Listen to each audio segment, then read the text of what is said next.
Pinatunayan ng pamahalaang panlalawigan ng Pangasinan na kinikilala nito ang sipag at tiyaga ng kanilang mga empleyado.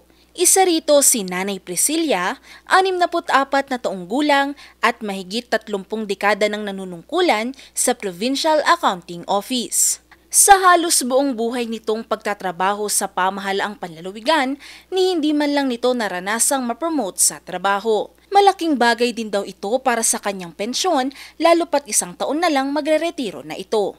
At nitong taon lamang, naging posible ang imposible.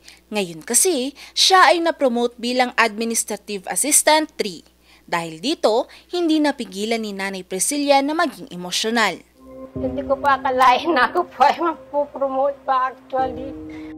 Sa akin lang kasi, gusto ko rin talaga. Kaya lang, parang inaccept ko na rin na yung position ko na yun na lang ang pagre-retire ko na position. Isa lamang si Nanay Priscilla sa mga empleyadong kinilala sa ilalim ng pamumuno ni Governor Ramon V. Gico III.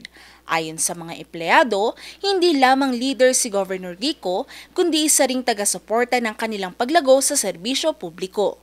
Masayang-masaya ako nung nalaman ko na ipopromote nila ako kasi hindi ko na po yun ini-expect eh. Siyempre, mas lalo akong naganahan na magtrabaho kasi tsaka masayang-masaya po ako. Tuwang-tuwa po, lalo pa yung dalawa ko po anak. Mas lalo na yung panganay ko. Talagang si Governor Gico po ay compassionate po sila sa mga empleyado po ng province of Pangasinan. Magaling siyang gobernador dahil hindi niya po pinababayaan ang kanyang mga empleyado po dito sa province of Pangasinan. Sa ilalim ng kasalukuyang administrasyon, patuloy na isinusulong ang promosyon ng mga karapat-dapat na empleyado bilang bahagi ng pagpapabuti sa serbisyo ng pamahalaan. Layunin ng programang ito na palakasin pa ang moral ng mga kawani at hikayatin silang pagbutihin pa ang kanilang trabaho. Valerie Dismaya, RNG News.